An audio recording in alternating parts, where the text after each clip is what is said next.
A statistician by qualification, Abade Oluwaseyi has evolved to becoming a resourceful educator. His journey into the world of knowledge transfer started in his National Youth Service days, where he served his nation as a mathematics teacher. He soon realized his newfound love of building and molding the minds of the future leaders and decided to pitch his tents there. He obtained a BSc in mathematics from the University of Lagos and also has a PGDE in the bag. He's presently running an MBA degree program with the University of Lagos and is the co-head teacher at Meadowhall Junior School, Lekki, Lagos. He's focused and self-motivated and has a passion to use education as a tool for societal transformation. His desire to see young children learn has driven him to continually seek 21st century pedagogy.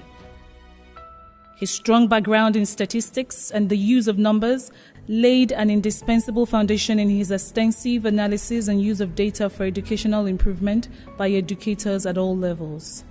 As a lifelong learner, he has always been passionate about professional development, and this has seen him become a regular trainer, facilitator in several capacities, including educational conferences such as the annual Meadowhall EduCamp held in Lagos and Port Harcourt, which hosts hundreds of professionals yearly, just to mention a few. He has also served as a human capacity development consultant with a number of educational institutions such as the Lagos State Ministry of Education, Ready Set Work Initiative, Okmar International School, Port Harcourt, Keith Station School, Lagos, and many more. Ladies and gentlemen, make welcome the host and convener of the Impact Educators Summit, Mr. Oluwaseyi Abade.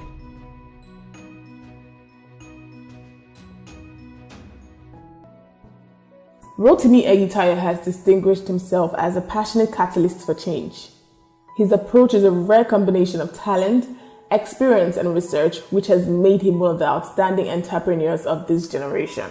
A young and dynamic speaker, he has facilitated several retreats and strategy sessions for organizations both within and outside Nigeria.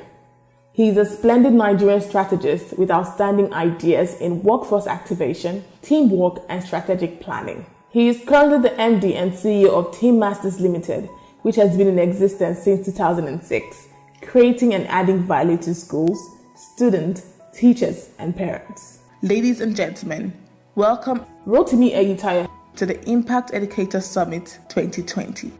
Good day, Mr. Rotimi Eyitayo. You're welcome to the Impact Educators Summit 2020. Finally, we have you here with us. But for the benefit of those that may not know you and are meeting you for the first time, do us the honor of introducing yourself to us, sir. All right, thank you very much. My name is Rotimi Eyitayo, and I'm the lead consultant at Team Masters Limited. I'm a management consulting firm. I am an education development strategist and also a business consultant. I work with individuals, organizations, and government to translate their desired objectives into actual outcomes. And I do this using coaching interventions, training interventions, strategy retreats, and team bonding opportunities as well. Thank you. Thank you very much, sir. So, do you have any mentors, and do you mind sharing a few of them with us, sir? Yes, I do have mentors, although most times I don't like to call them the word mentors because it transcends beyond contractual intervention as to do this, do that. So I think they are go-to experts that I work with. For the sake of confidentiality, I might not be able to mention their names because they're a bit quite conspicuous people within society. But I have role models and I have associates that I'm very excited to mention their names, and they're actually across sectors. So it's not just within the education sphere. So I have role models. I have people that I also engage from time to time from level of support, and people who are doing stuff remarkably in the quest of what I do. So there are many across both within Nigeria and beyond. So I have Jimmy Okubanjo, an individual that I totally respect. That's like a mentorship experience with her. I have people like Peladrote. I have people like Steve Harris. There are people across the walks of life. I have Bankole Williams. These are people that from time to time we rub minds together. We like to call ourselves colleagues, sometimes we call ourselves brothers, but you'll be shocked about the tremendous wealth of knowledge and exchange of value that comes when sometimes you just have opportunity to share ideas with them, to rub minds with them, in some cases to work with them as well. Wow, that's very fantastic, sir. Very fantastic, sir. Okay, sir, you're a growth strategist who works with every sector, including the banking sector and all of that. However, you spend most of your time, if not all of your time, in the education sector. Why did you decide to pitch a tent in the education sector, and what has kept you going in that sector all this while? So like you said, pitch your tent. So as it is, everybody must have an area of domain, because one thing about execution is that you must not just dwell on expertise. Expertise is one thing, but then it's a place of dominance is another. So while I've been able to meet cross-sectoral responses in terms of delivering value to institutions like banks, institutions like corporate organizations, I decided to pick a sector of dominance, which is education. And the reason behind that is so that I'm able to nurture a place of reference where I can have proof of result, not just because of expertise. And it's a place where I picked. Education actually was an interesting place where I noticed the gap, but not just to exploit it, but to explore possibilities around it and to ensure that it was a field and it was a sphere where you're able to have collective expertise, which also informs my adoption or my approach, where I'm not just doing something that can make me do business and enjoy myself and get profit, but I also look at possibilities of raising people who are also, promising. They have visions, they have expertise of some sort, and fine-tuning it with them, you are able to bring a kind of an army unleashing to the sphere to take it to greater heights. Wow, that's very fantastic, sir. Thank you very much, sir. So what would you consider the greatest challenge you have faced working in the education space in the Nigerian sector? The greatest challenge would have been a challenge of acceptance, and which actually most times is the same with aspiring or emerging experts. Starting out and with the methodology that I came to the sector with, a lot of people were holding on to status quo, which was more or less like, can there be any form of solution from anyone who did not directly study education? And so that was a bit of a challenge, because people felt that there was a need to ensure that we gag people who probably are just coming to disrupt the system, because they feared that maybe their position or their influence was going to be hijacked of one way or the other. So, but then with consistency and then my kind of person, I didn't come in to get validation. I was already self-validated, and that was the reason I do what I do. So I wasn't looking for meaning, that's why I did it. But I already understood what I wanted to do. So all I needed to do was to wait it. It was not necessarily a palatable thing in some cases, especially when you run a business and from your projections, you thought you would have been able to go this mile or this far or this further. But then because of the peculiarities of the people, some things were like at a snail speed. But with time, we were able to weather that. So that challenge of acceptance, I would say, has been a major aspect of it. Thank you very much, sir. You recently started a new project called the Good News Education Show, which streams every weekday in the mornings. What inspired that concept, sir, and how do you get to do it, going on live every morning? Please talk to us about that, sir. Okay, I like the way you said it. I started a new project. Like you're saying, it's already looking like it's past tense because another new project is on the way anyways. So one of the things that inspired that is ability to demonstrate and model change. So from time to time, especially due to this period where a lot of us have had to review models, a lot of us have had to, talk about what's the future of the sector, what's the future of schools. And this had been inside of me since 2 years ago to last year, but I was trying to make it in a grand way, But then COVID-19 struck, and one of the things I said was, I haven't told people suggestions on what to do, and I haven't provided projections as to what we should expect. It's necessary for us to also participate in the growth of the sector. So if we talk about collaboration and we give a very good view and presentation about collaboration, is one thing to define something, is another thing to deliver that. So if we talk about collaboration, and a lot of people have been hurt, I decided to say, let's demonstrate what we teach and then model it. And because what you model is easy for people to copy, what you model is easy for people to get inspired, And hopefully they use this as a tool to explore other areas, but not just to do the same thing. So that's why we said, let's come up with a good morning education show and make it a show that empowers people, but engage people as well. Make sure it's informative and make sure that it equips people on the go. And then, of course, learning is every day. So why not make it every day? After all, a lot of people are at home, and pretty much that time of the day, they're not doing so many things at that time. So we decided to deliver value, but I made sure it wasn't a Rotimi Eyitayo thing. So there have been people I've worked with in capacity of training, in capacity of speaking, and in some capacity of mentorship. So I brought most of them together and said, guys, let's make ourselves like analysts, right? We're not going to teach the people, but we're going to inspire the need for people to learn. And we're going to treat topical issues. And while we do that, we hope that we're able to help some people, because some people might not be able to register for a training and be a part of it. But through that show, empowerment and engagement and equipping can take place, which was what gave birth to that. But how have we been doing it? I think that we've just been drawing strength from each other. We are not so much of superstars, we are still human beings. But we are driven by a goal, and the goal is tied to an agenda. And I think that agenda is something we visit from time to time, that it's possible for us to break new frontiers. It's possible for us to not just talk about new normal in terms of the change in lifestyle, but also a change in the sector.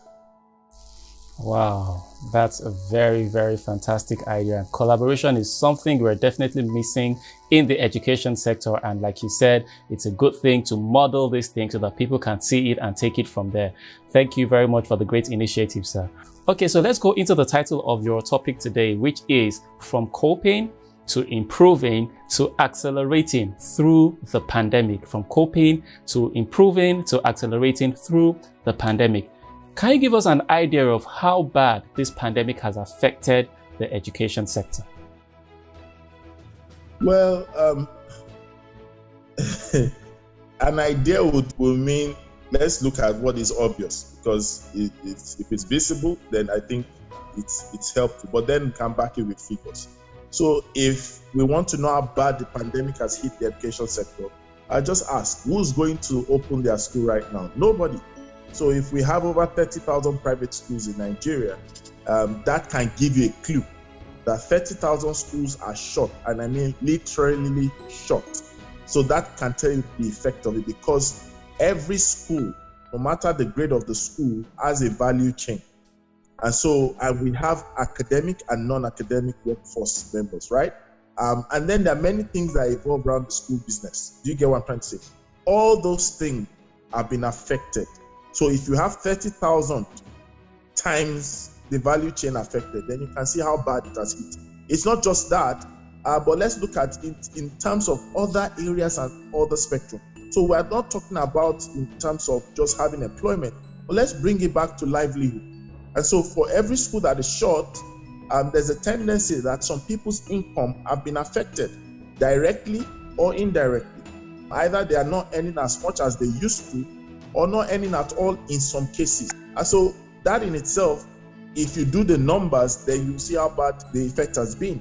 But then if you want to transpose that, let's also look at the potential danger, because you know that it's the world of survival of the fittest. So immediately the desirable is not available, the normal human phenomenon is to make the available the desirable.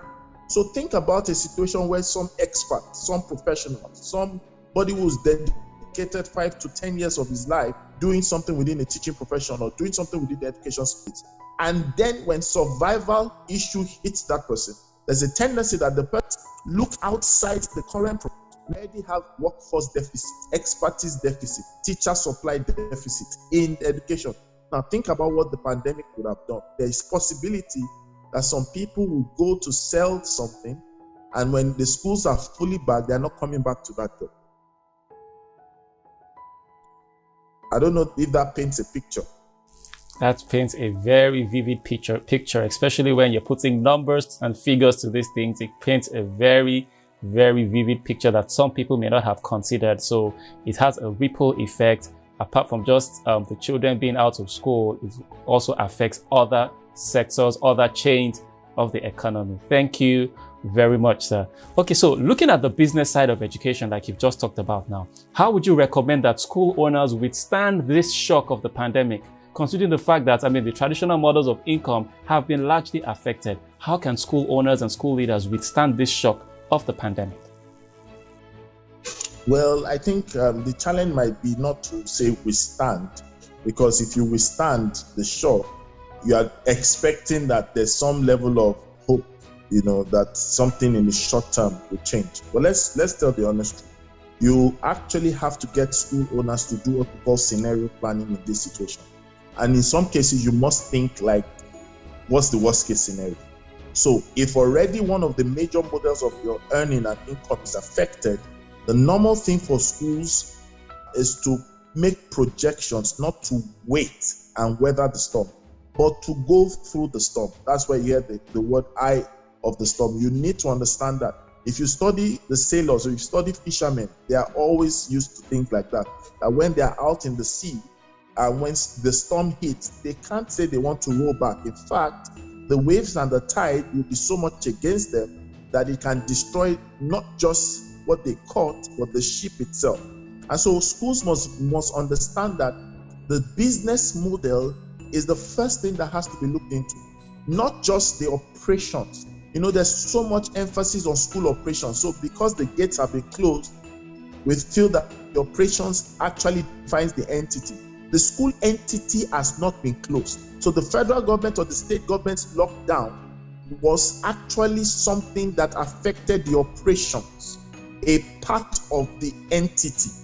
Now, schools must begin to ask themselves, what part of our entity can come alive, or can we give expression, understanding that school has not been shut down, education has not been shut down, it's the school operations that has been shut down. Because of course you see visibly, we are having a lot of people having online schools, online engagement, and it's a school brand in some cases. So are we saying that is not a school? It's not possible to say that's not a school. But we need to get to a point where we are not just thinking of opportunities, but we need to get to a point where we take thinking of opportunities and move straight to harnessing. When we think of opportunities, let's have online learning. That is still looking like a soft landing. We need to be so deliberate and so bold that we don't just look at something nice to have, but we need to start defining what we should have. And this is the best time that we can accelerate the development within education space. Why? Because it is now a catch-up syndrome that is now being affected. We cannot catch up with the rest of the world. Placing it in context of our challenges and saying that this is our own homegrown solution to what we face. And once it is solution according to us, you cannot say it's benchmark against standards, because standards is relative. Very insightful comment, sir. Thank you very much. Okay, so we have spoken a lot about the school leaders and school owners. Let's speak about the teachers themselves. How can these teachers diversify and reinvent themselves so that they remain relevant as educators? Because the truth is, as the education space has opened up now, there's a lot of competition even for the teaching industry. So for example, what knowledge that was solely kept to the teachers before, suddenly you can go to YouTube, for example, and you find a video talking about the same thing the teacher is delivering, or you have a website that delivers live lessons as well. So suddenly the teachers have become threatened as well. How would you advise teachers can reinvent themselves even during this period, sir? That's a very good question. I would like to say this, that there is really, and you can quote me anywhere, there's really no competition, especially when we're talking about our own market. We are living and playing like we're in the land of the blind. If you follow numbers, you understand what I'm trying to say. As long as people do not become resourceful, you cannot say we are competitive. So we have a lot of teachers. Let's say, for example, Lagos State. Lagos State, I'm sure, has between the range of 200 to 300,000 teachers.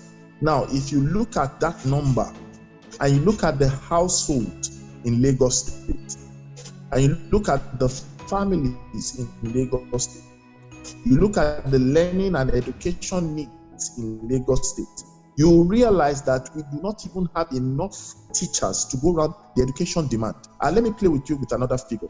Lagos State has 1,700 public schools, 18,900 private schools registered. Unregistered, we are not even talking about that. Now, those schools have been operationally put on hold, meaning that they were a convergence. Some schools have 500 children. Some schools have 60. Some schools have 100. Some schools have 250. The truth about it is the fish has now become a big-time harvest. What would have made a school have a huge bottom line is available to the itinerant teacher.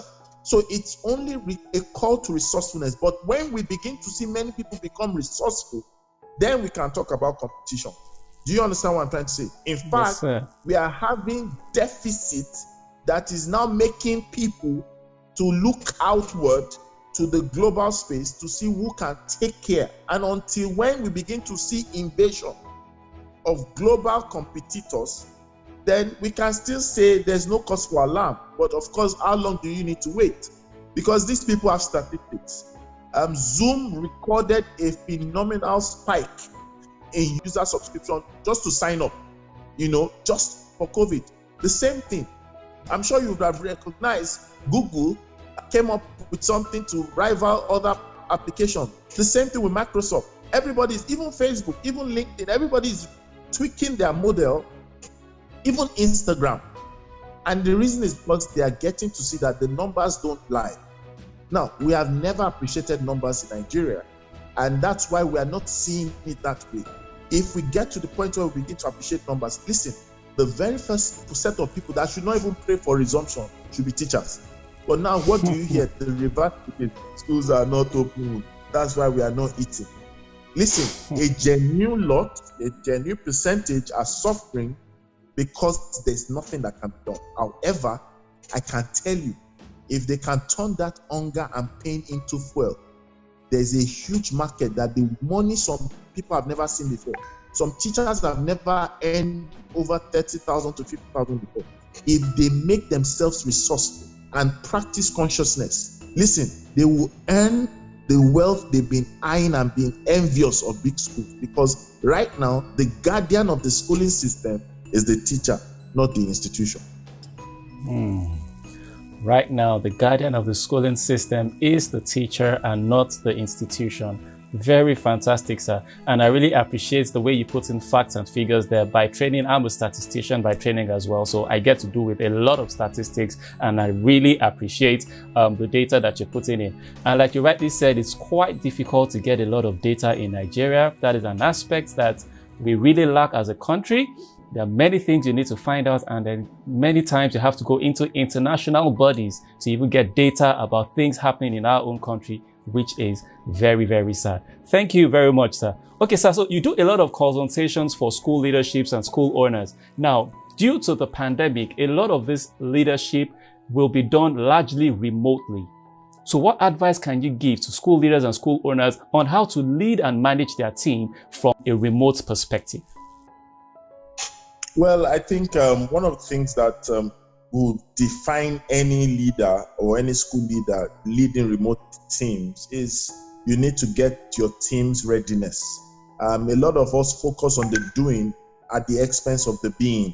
A lot of teachers, a lot of staff, a lot of workforce need to be raised in the readiness. So there is a mentality that comes before the mandate. There is a mentality you must raise them to understand that working remotely is still working.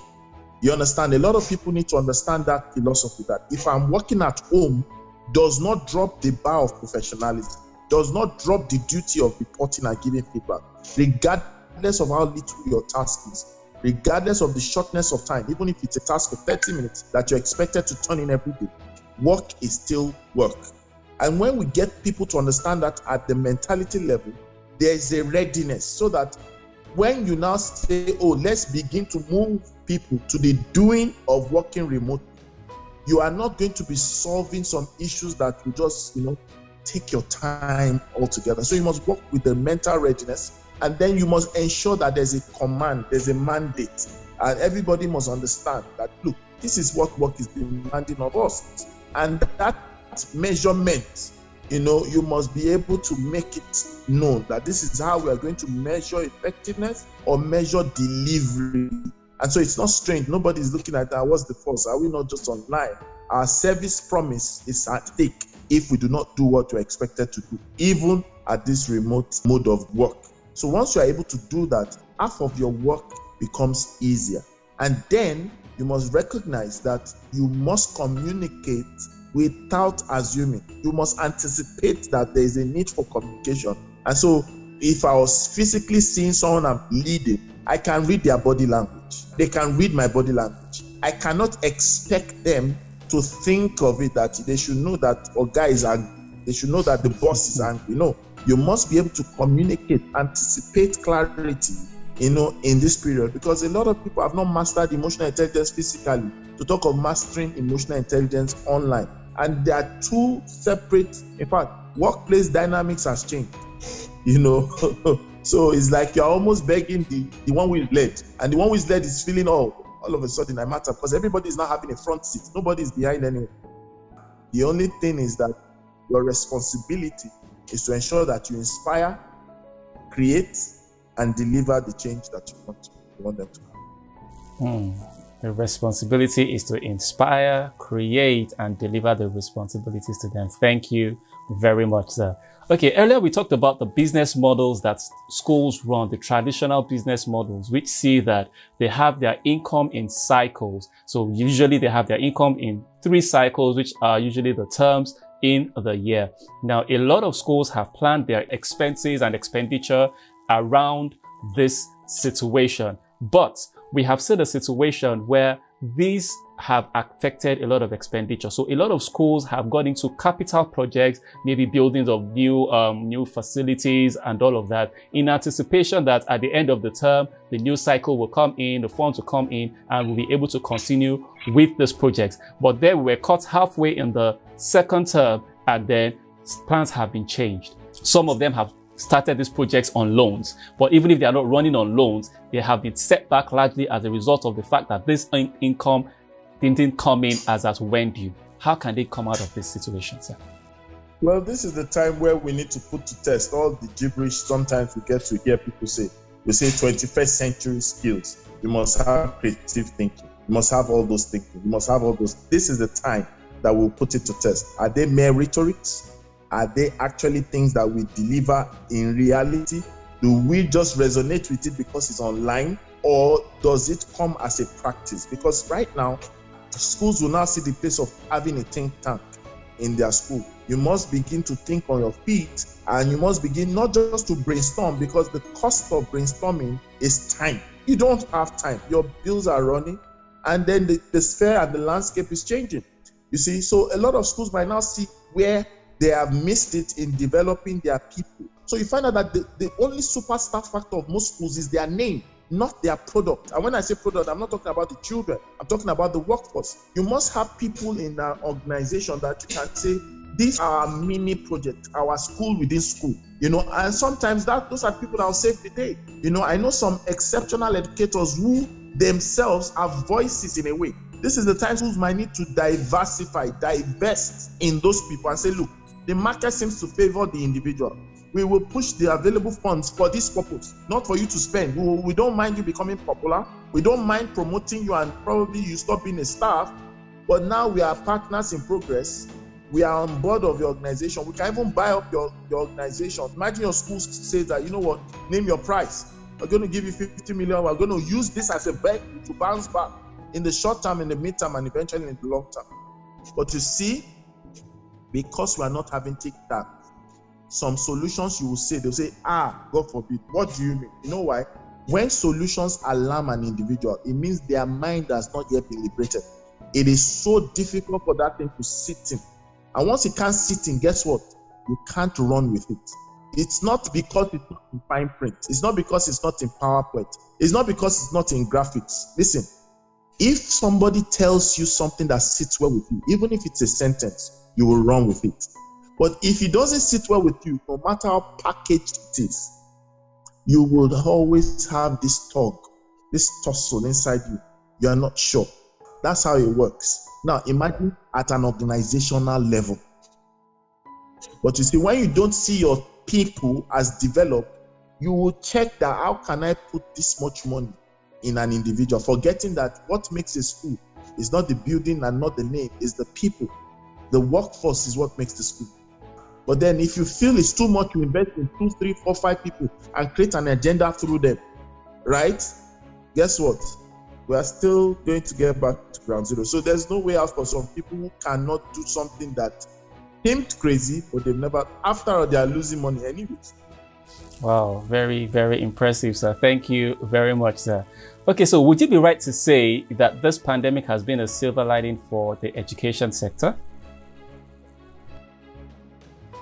I think this pandemic has been a blessing, not just a silver lining, right? It's been a blessing, but it also has been a revealer that we have been joking all along.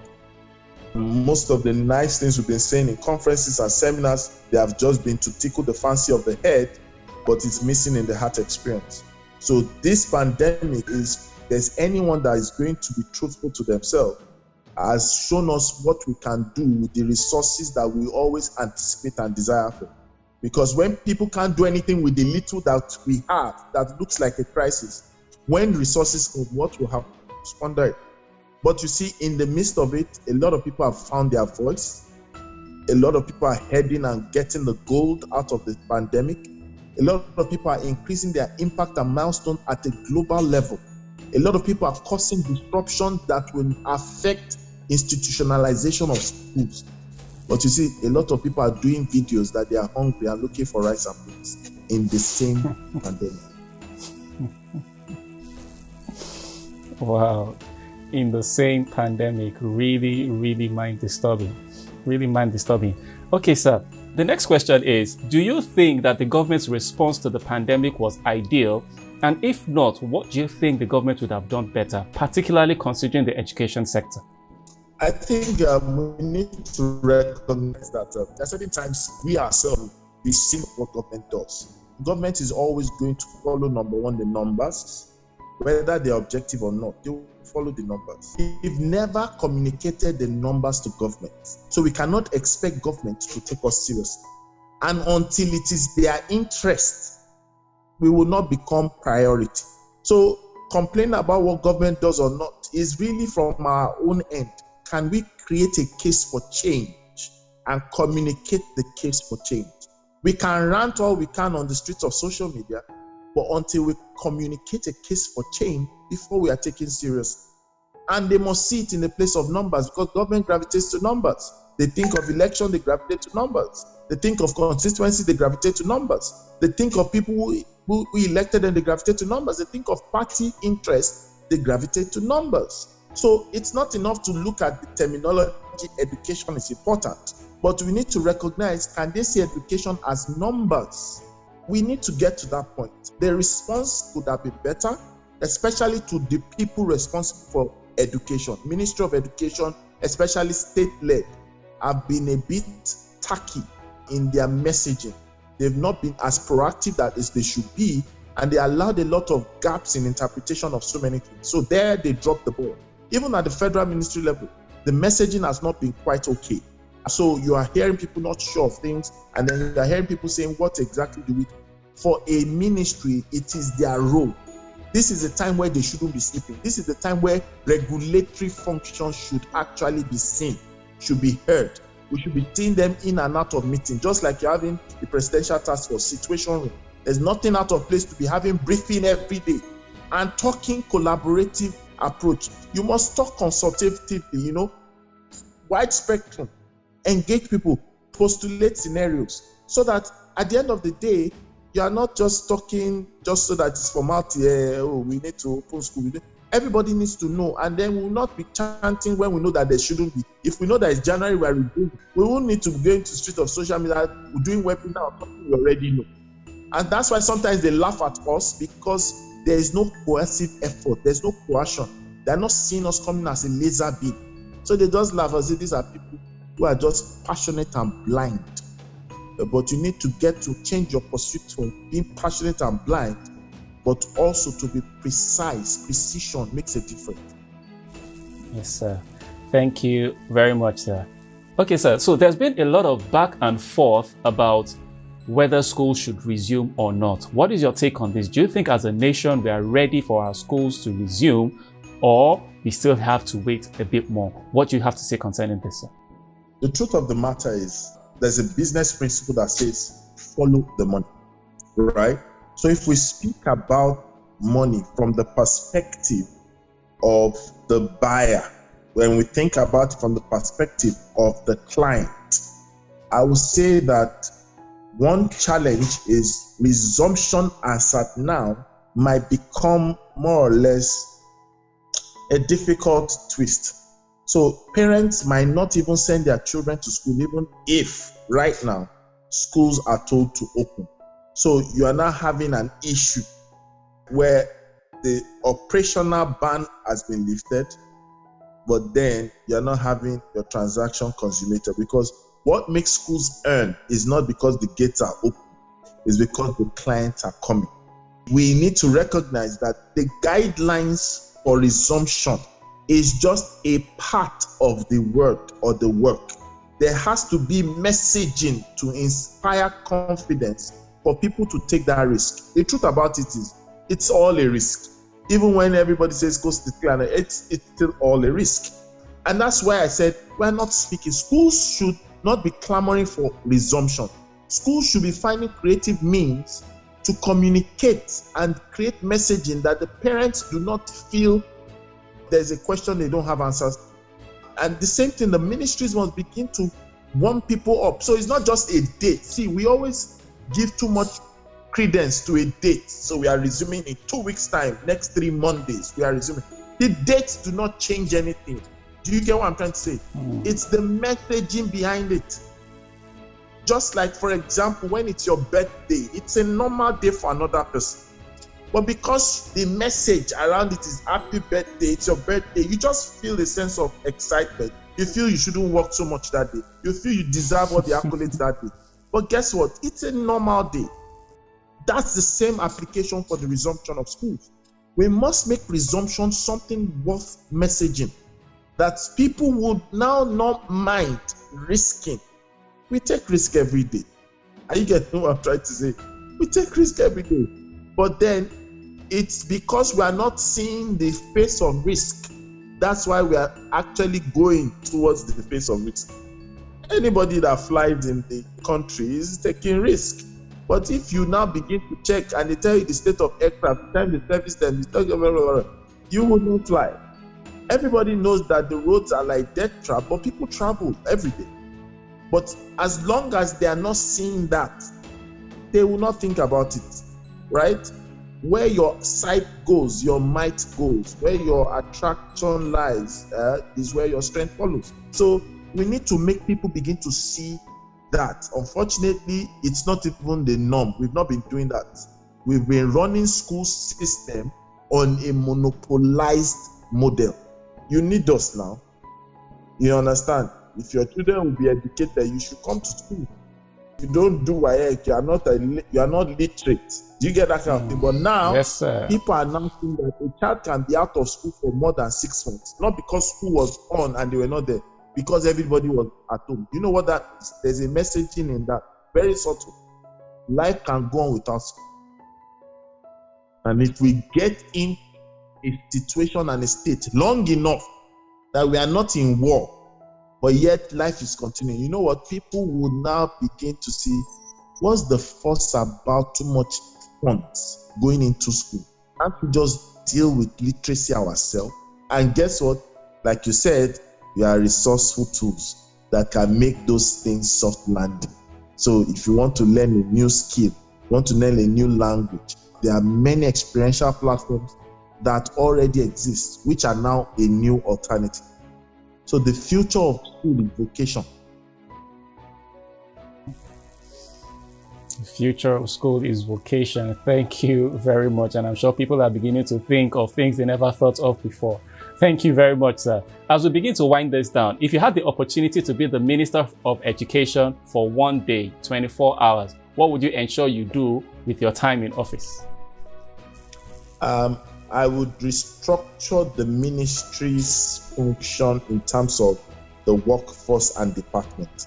That's the greatest thing any regulator should do. When you get the regulators themselves regulated, every other thing will work. You understand? There's a systemic fault in the state-led and in the federal-led. And once we can bring professionalism to that, it will enable a lot of things. It will enable a lot of things.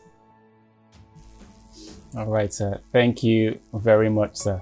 If you could share one personal habit that you feel has contributed to what you have achieved for yourself so far, what do you think that would be, sir? Writing things down. If you know me very well, I'm always writing things down. On phone, on paper, in notepad, all around me, writing things down.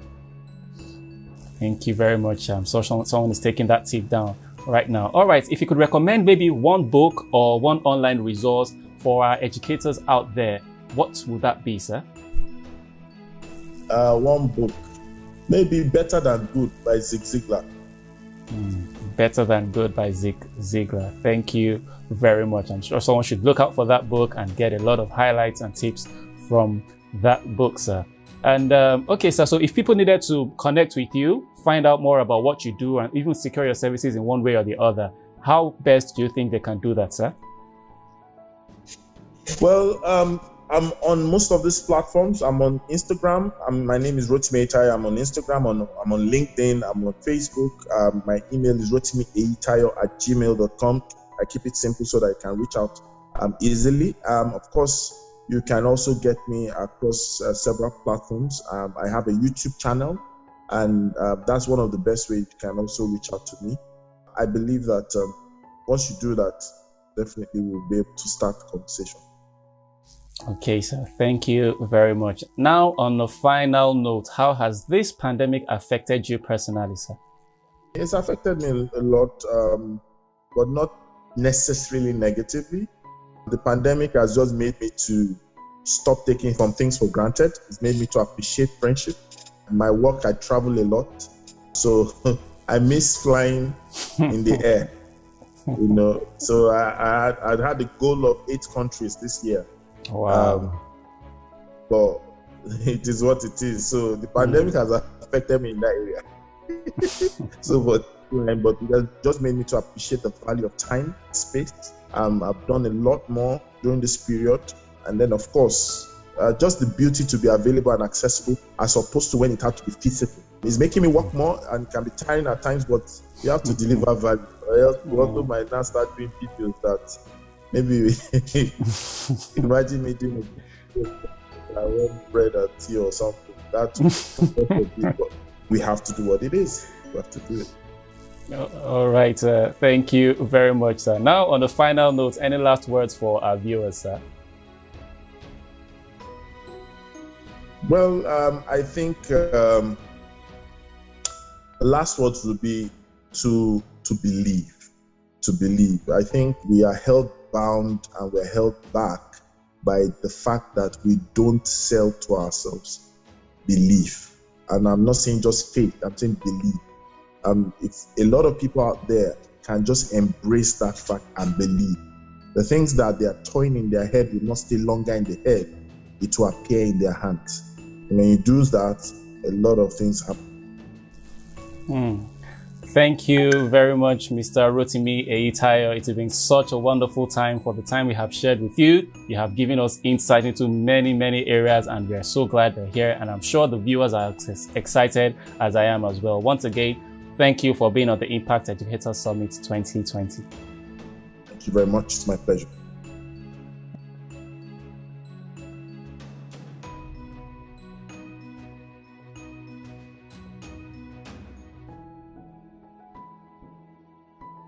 Thank you for being a part of another insightful session on the Impact Educator Summit 2020 powered by Tacey Consult, where we seek actionable and practicable steps on how to steer through the pandemic and remain relevant as educators. This has been brought to you absolutely free of charge. However, if you'd like lifetime access to this session and all other sessions in this summit, register for the VIP tickets by clicking on the link below. You will also receive a much sought-after module blending low-tech and online technologies to minimize learning costs, and 20% discount on any other purchases from Tasty Consult, in addition to mouth-watering offers by our speakers and sponsors.